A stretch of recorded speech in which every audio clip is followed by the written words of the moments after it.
Hey, welcome back, everybody. Scott Spreitzer here. He's Scott Rickenbach. We're DocSports.com. Scott and Scott Show. And if you're new to this, we look at all the early moves on Sunday afternoon for the next week's action. And this would be, in this case, November 8th, 9th, and 10th when you talk about college and pro football. We'll take a look at some of the early moves on some of these significant games. And at the very end of the show, we'll each have an early value best bet. Scott's got one, I've got one, and we'll talk about those. Real quick note before we jump into it all, if you're not yet a member at DocSports.com, just want to give it a trial run, click on the link below the video, get yourself set up for a free $60 account.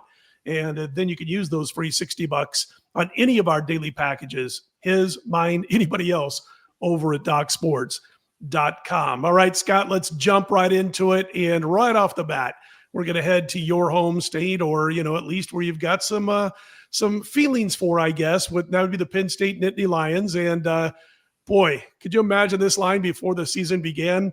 Indiana laying 14.5, everybody. It opened 13 at a lot of shops, 14.5 now as we speak. It's Sunday night, by the way, November 2nd here in Las Vegas. But anyway, it's tough to go against Cignetti, Scott. I mean, his Hoosiers are 15-7 against the spread this season and last since he took over. We know Penn State has the talent, maybe right now, not right now at quarterback with the injury suffered by Aller a few weeks ago, but gosh, you just know Indiana is going to be focused. That wasn't a great spot for them the other day against Maryland. They blew their doors off after having a close first quarter. What do you think about this one? I mean, I have to agree with the movement. To me, it's either you bet on Indiana or you stay away from their games. Yeah, they are really rolling right now. And yeah, Scott, the Rickenbach family, my roots are in Pennsylvania. So this is my college team that I follow the closest and the team I root for. But Nittany Lions, I mean, they look like they might make a game of it last week, actually, at Ohio State, down 17-14 at the half. But then they got blown out. 21-0 was the scoring in the second half. And even though they are at home for this one, I just don't know if they can score enough to keep up with the way that Indiana's rolling.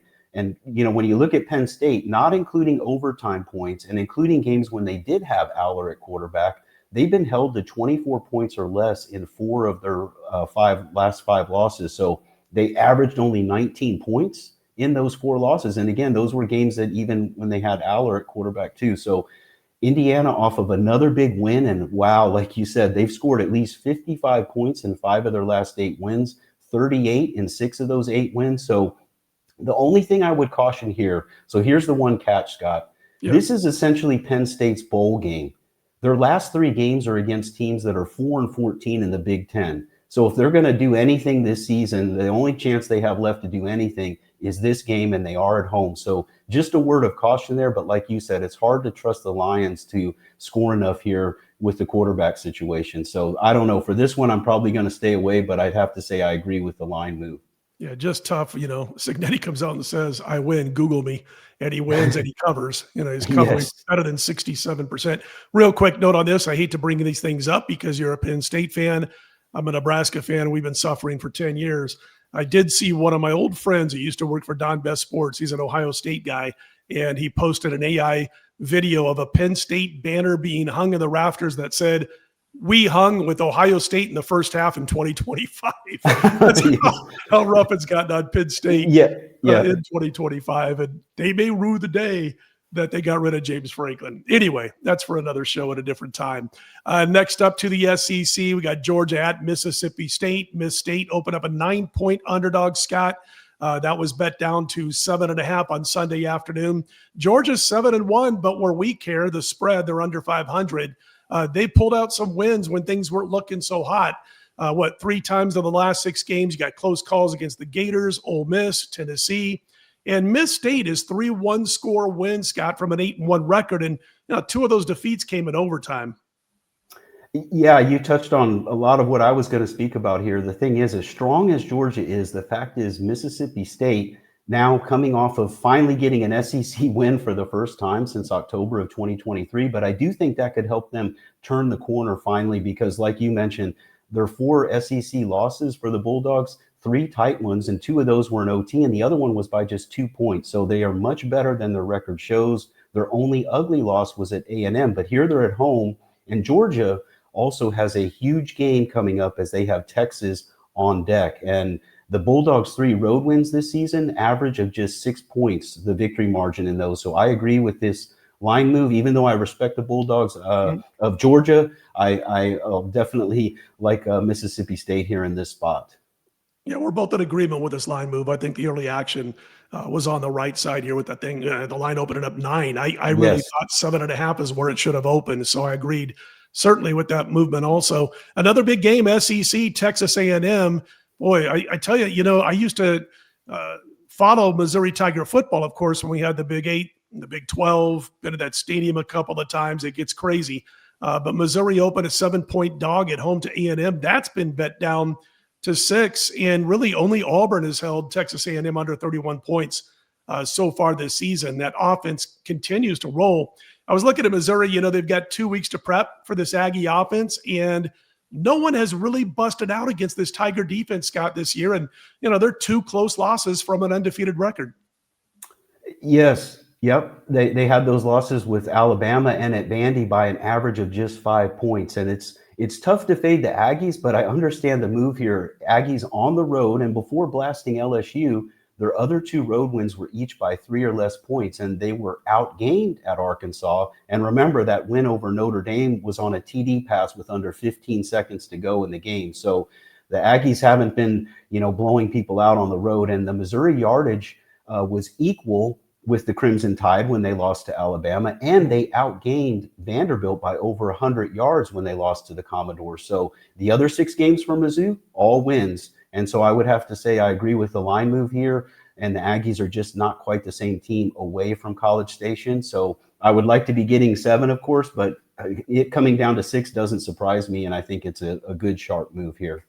Drinkwitz kind of blew that game against Vandy. I had Vandy, so I was very happy with the decision he made late in the game.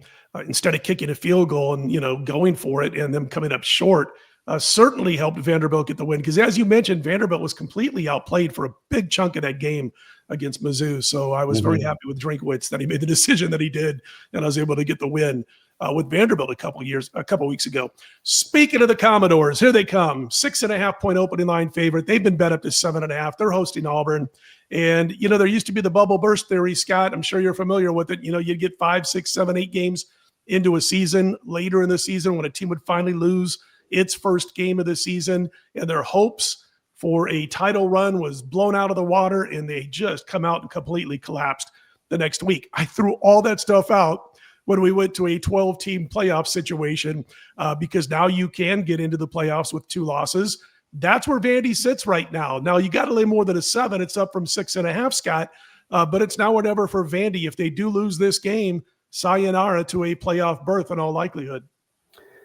Yeah, and actually, I disagree with this move. I can't find an impressive win on Vandy's resume. When you look, they were, and by the way, this past Saturday, they were lucky to come back on Texas for that backdoor cover or a push in that game. I know they fell just short of the cover compared to the opening number there. But now, when we look at Vandy, when they beat Missouri, as we were just talking about that, they were outgained by over 100 yards in that game, and they beat LSU, but of course the Tigers coach has since been fired, and LSU has a losing SEC record. So what about the other 5 teams that Vandy's beat this season? Combined 15-29 record. And remember, that includes a win over a ranked team, South Carolina, that was ranked at that time, but now is having a horrible season. And so the luster of that 31-7 to win is long gone. And so then when you look at Auburn, they're similar to Mississippi State, a tough SEC team that is much better than their record shows. Auburn has 5 losses, but only won by more than 7 points. And that 10-point loss to Georgia saw them outgained by only 19 yards in that game. So other thing I want to add here is that the Tigers have revenge from a 10-point home loss to Vandy last season, and Auburn did outgain the Commodores by 100 yards in that 17-7 loss. So I like Auburn in this spot. You can't run on Auburn, and so Diego Pavia has got to be on target, and he hasn't always been. Going into that game against Texas, well, in fact, through the first 3 quarters, he had like 4 touchdowns and 3 picks in SEC play, through the air. And folks, if you got that before Friday night, you probably won with Texas. If you got it after Friday night, you pushed, and a very few people laid the 3.5 as it went there on Saturday before kickoff, which was crazy. We fortunately got the 2.5 on Thursday when we released plays at Docs for that Texas win, but they were up 34-10 And Vandy was able to come back and make it close. And by the way, I was just telling Scott, if he hadn't seen it yet, folks, go check out the 2-point conversion by Vanderbilt at the end of the game when it was 34-29, and tell me that they got in half a yard short. They called it anyway on the review for the 2-point conversion. I mean, I'm not kidding, Scott. It was that bad and that blatant. Anyway, I want to get to the pros in just a minute, but before we do jump into that, Scott, last weekend, or this just completed weekend, Scott swept his top plays, college and pro football. We hit in college on Saturday. We went 2-1 on Sunday. I lost with the Houston Texans. Stroud got knocked out, everybody, and 5 trips inside the 30-yard line. They kicked 5 field goals without Stroud in there. Basically, he had a couple of drives, I think, where they got field goals before he got knocked out. But overall, 10-4 winning weekend. We've been cleaning up on weekends. And I wanted to bring it up because you can, again, get all of Scott's plays over on his homepage at DocSports.com. Obviously, mine on my own homepage at DocSports. And don't forget about that $60 free account. Use it. You know, if you're not yet a member, click on that link below the video, get yourself set up, and save yourself some money when you do. Yeah, I like to call it a great way to give DocSports.com a trial run if you've never done so thus far. Let's get to the NFL. We're going to start first up with the Jaguars at the Texans. Did mention that C.J. Stroud injury.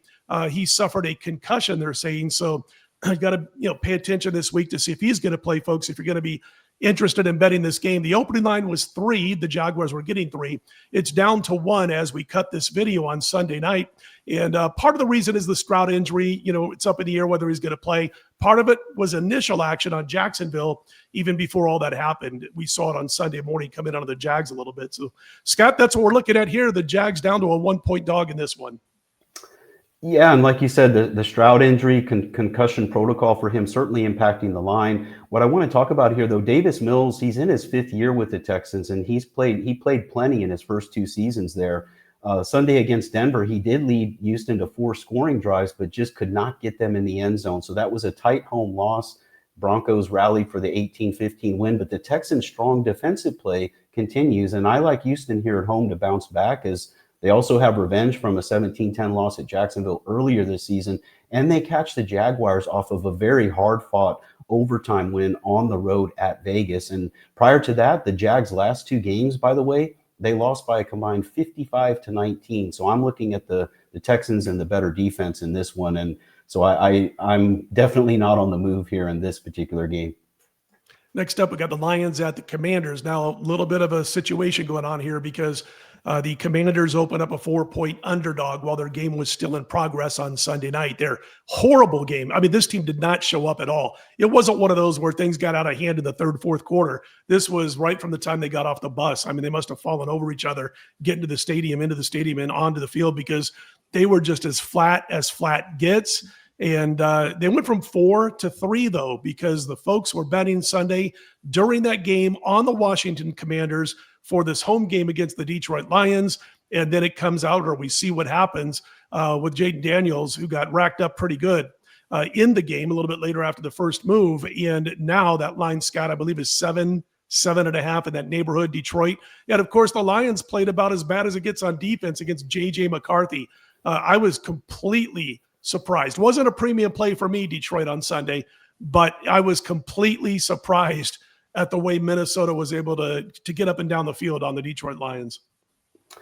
Yeah, that's the key here. So Detroit up to a 7.5-point favorite, and even though they're on the road, and I know Washington, of course, going to be in bounce back mode after getting embarrassed on Sunday night, but the Lions are not going to be in a good mood either after getting upset at home by the Vikings. They actually did win the yardage battle in that game, but again, it was an ugly game for Detroit, surprisingly tough game for them where they came up short.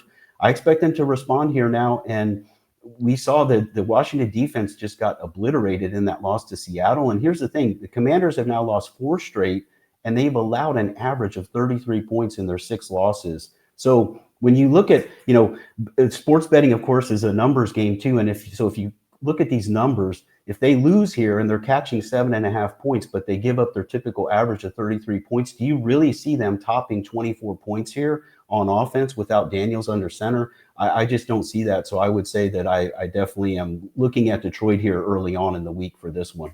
Sure would have been nice to see Detroit to see Washington play a better football game and keep it close. And then Detroit would have been even a little bit bigger at this point. I did not get down on Detroit at -3 when the line moved. I sure wish I did because, I liked it. Even if Jaden Daniels was playing it, that number still sat at 3. I would have been looking to back the Lions coming off the divisional loss to Minnesota. Last game we're going to talk about, the Steelers. Well, they're getting early action on Sunday afternoon, early evening. They opened up a 4-point dog in LA against the Chargers. They're down to a 3-point dog. I'm going to just tell you like it is with the Pittsburgh Steelers. I don't agree with this move, first of all. Give Pittsburgh credit to be able to win against the Colts. But they did it again. They were outgained by 143 yards.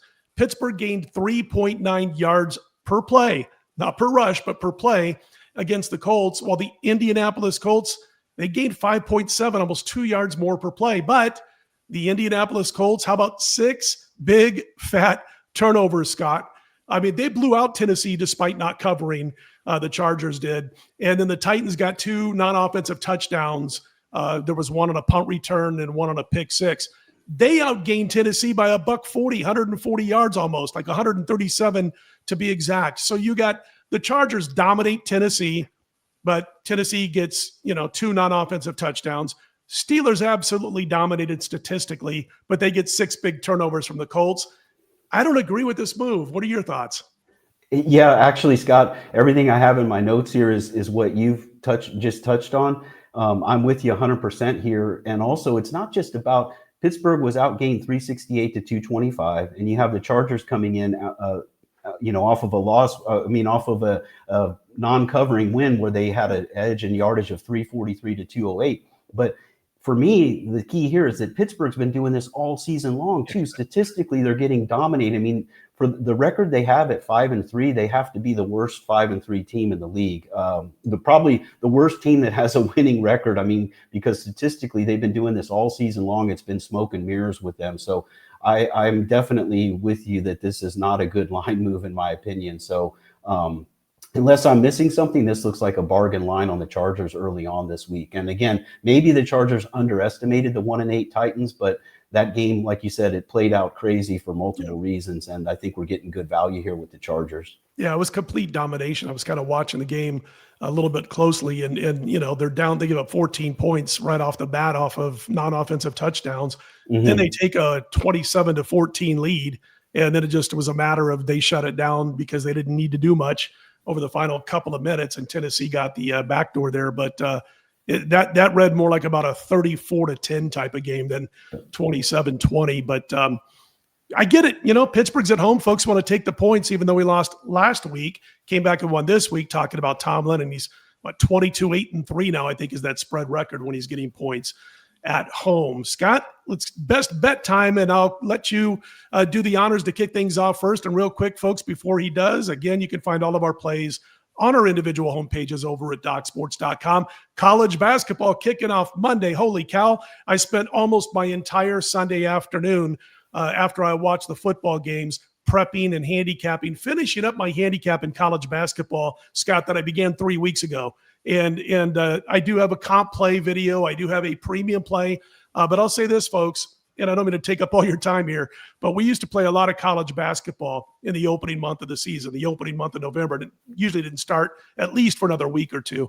But with the transfer portal, I just think it's kind of crazy to go crazy nuts with a bunch of plays in college basketball out of the blocks, because you got every team that's like, okay, they've got 8 new players, 9 left through the portal, 6 players came in through the portal. There's a couple of recruits. And so I'm going to have one premium play on Monday, and I've got one comp play.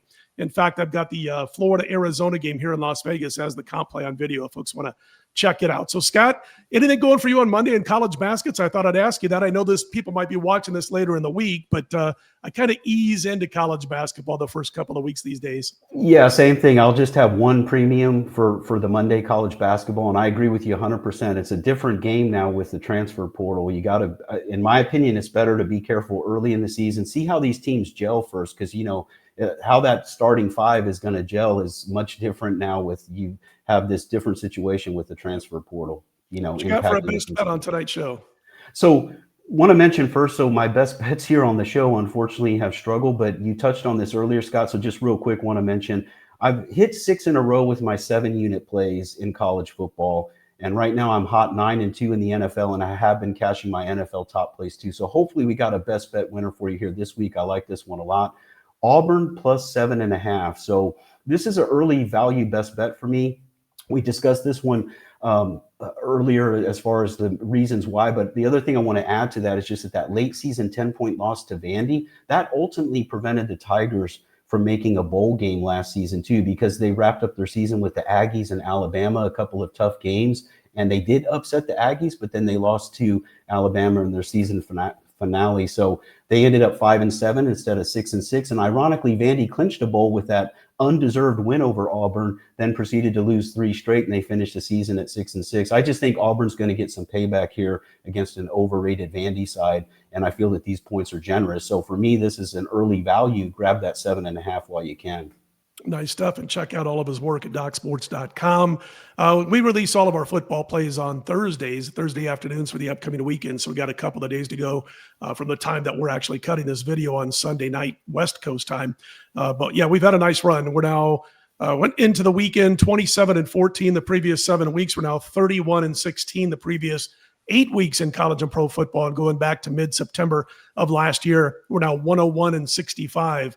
And up over $10,000. And we'll look to continue to do it the right way and get some more wins this coming week. And we'll tell you more about, I'm sure Scott will too, on his upcoming videos throughout the week. And we'll tell you about how many games he got going, 7-star, 6-star, if we find any, all of that good stuff.